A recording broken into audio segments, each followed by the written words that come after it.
अस्सलामुअलैकुम। आज हम पढ़ेंगे डिटेक्शन ऑफ हेट्रोस्कैडिसिटी। ठीक है। अब डिटेक्शन हम हेट्रो की दो तरह से करते हैं। ठीक है, एक फार्मूला मेथड और दूसरा ग्राफिकल मेथड। ठीक है, या विजुअलाइजेशन मेथड। ठीक है, अब ग्राफिकल मेथड में हम हेट्रो कैसे चेक करते हैं। फॉर एग्जांपल, अगर हम वेरिएबल्स का ग्राफ ड्रा करें, इधर हमारे पास इंडिपेंडेंट वेरिएबल, इधर हमारे पास डिपेंडेंट वेरिएबल। ठीक है, ग्राफिकल हम हेट्रो कैसे चेक करेंगे। अगर हम इनका ग्राफ ड्रा करते हैं तो हमारे पास फॉर एग्जांपल वेरिएबल का पॉजिटिव रिलेशनशिप आ रहा है और इसके साथ साथ हम सेकंड ग्राफ ड्रा करेंगे, इधर इंडिपेंडेंट वेरिएबल और इधर एरर टर्म का स्क्वायर।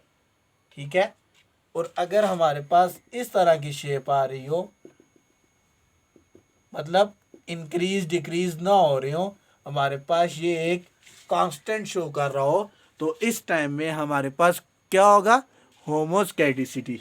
ठीक है, जब हमारे पास एरर टर्म और इंडिपेंडेंट वेरिएबल का ग्राफ ड्रा करें, कोई ट्रेंड शो ना कर रहा हो, तो उस टाइम हमारे पास होमोस्कैडिसिटी। ठीक है, और इसी तरह अगर हम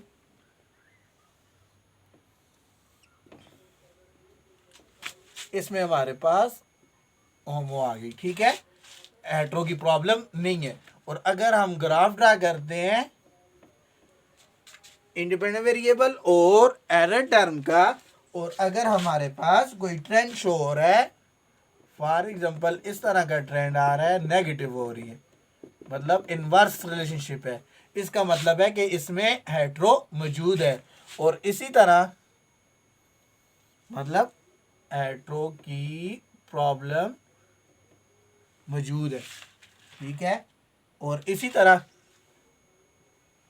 अगर हम ग्राफ ड्रा करते हैं तो हमारे पास इस तरह की शेप आती है। जब उनको ड्रा करते हैं तो हमारे पास इस तरह का ट्रेंड शो हो रहा है, इसका भी मतलब है कि इसमें भी हेट्रो की प्रॉब्लम मौजूद है। ठीक है, और इसी तरह अगर हम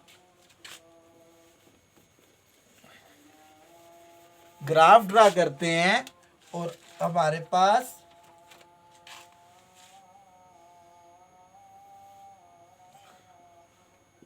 इधर, ठीक है, और अब एरर टर्म का स्क्वायर और इंडिपेंडेंट वेरिएबल के दरमियान ग्राफ ड्रा करते हैं, हमारे पास इस तरह की शेप आती है, नॉन लीनियर। तो इसका भी मतलब है कि हेट्रो की प्रॉब्लम मौजूद है। ठीक है, इस तरह हम ग्राफिकली आइडेंटिफाई करेंगे कि हमारे डेटे में हेट्रो है या नहीं है। ठीक है, और दूसरा मेथड हमारे पास फार्मूला मेथड आ गया। ठीक है, अब फार्मूले मेथड में हम डिफरेंट टेस्ट लगाते हैं जिससे हमें हेट्रो की प्रॉब्लम का पता चलता है। ठीक है, अब फार्मूले मेथड में हमारे पास जो फर्स्ट टेस्ट है, ठीक है, उसका नाम है गोल्ड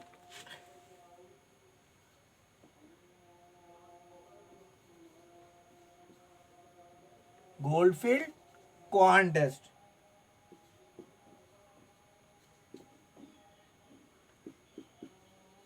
ठीक है, गोल्डफील्ड क्वांट टेस्ट। ठीक है, इस टेस्ट से हम हेट्रो की डिटेक्शन करते हैं। ठीक है, अब इस टेस्ट के कौन से मेथड हैं। इस टेस्ट में हमारे पास जो मेथड है, फर्स्ट स्टेप है हाइपोथेसिस। ठीक है, null hypothesis and alternative hypothesis. ठीक है, फर्स्ट स्टेप हमारे पास नल हाइपोथेसिस और अल्टरनेटिव हाइपोथेसिस हमने जनरेट करना है।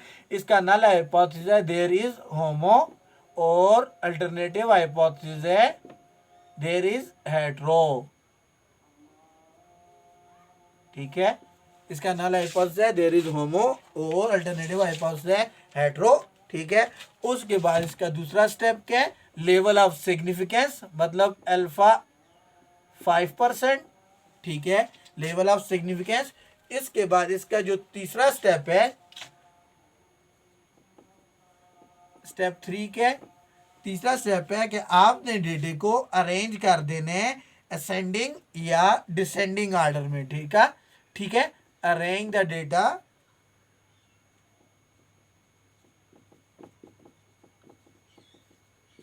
ठीक है जो हमारे पास डेटा है हमने उसे असेंडिंग या डिसेंडिंग ऑर्डर में अरेंज कर देना है। ठीक है उसके बाद स्टेप 4 क्या है इसका? स्टेप 4 है ओमिट द सी ऑब्जर्वेशन।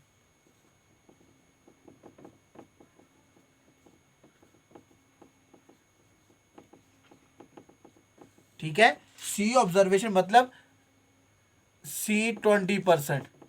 ठीक है फॉर एग्जाम्पल आपके पास 10 ऑब्जर्वेशन है, 10 में से आप उनकी फॉर एग्जाम्पल 1 2 3 4 5 ठीक है तो आपने क्या करना है दरमियान वाली जो 20% है उसे ओमिट कर देना है। ठीक है आपके पास ऊपर एक डेटा बच जाएगा और नीचे दो डेटे डिफरेंट आ जाएंगे। ठीक है पहला स्टेप क्या करना है arranging the data arranging ascending या डिसेंडिंग ऑर्डर में। उसके बाद ओमिट द सी 20% ऑब्जर्वेशन जो दरमियान वाली हैं उन्हें ओमिट कर देना है तो हमारे डेटे के एक पार्ट आ गया ये दूसरा पार्ट आ गया। ठीक है उसके बाद हमने क्या करना है स्टेप 5 रन द रिग्रेशन।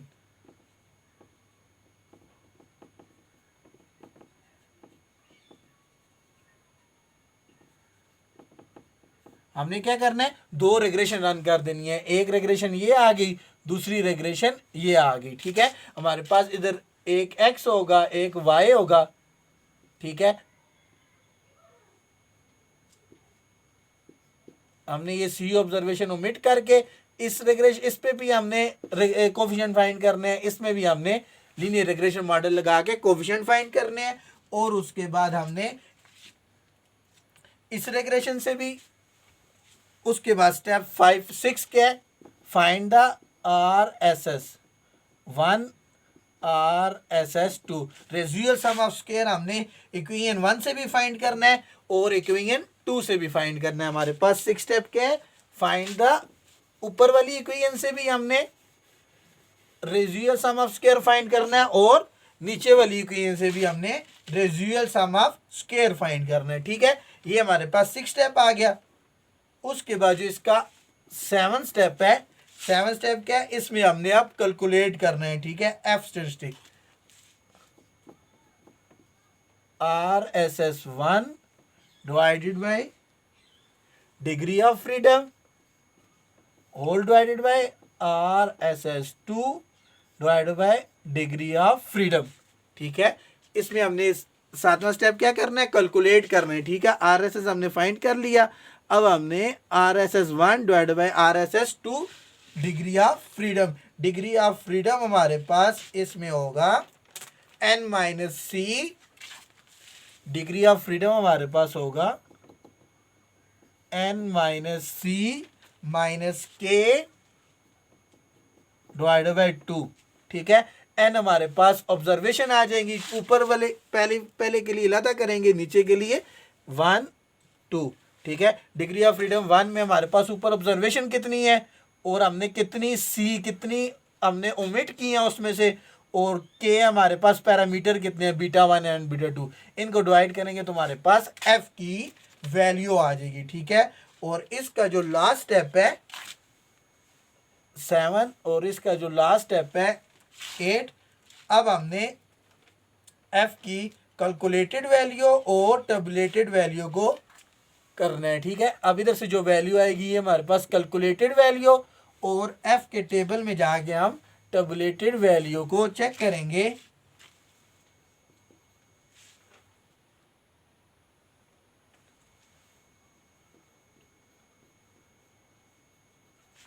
अगर f calculated value tabulated value से ज़्यादा हुई तो हम नल हाइपोथेसिस को रिजेक्ट कर देंगे और अगर f calculated value tabulated value से कम हुई तो हम नल हाइपोथेसिस को एक्सेप्ट कर लेंगे। ठीक है ये हमारे पास गोल्डफील्ड क्वांट टेस्ट के मेथड है। ठीक है इसमें हमारे पास ये 8 स्टेप है। ठीक और इसके बाद जो हमारा सेकंड मेथड है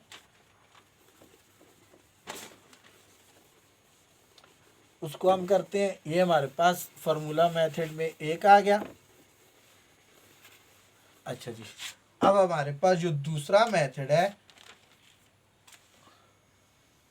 ठीक है, अब दूसरा हमारे पास पार LM टेस्ट, ठीक है, दूसरा मेथड हमारे पास पार LM टेस्ट है, ठीक है। इसमें हमारे पास क्या है, स्टेप 1 के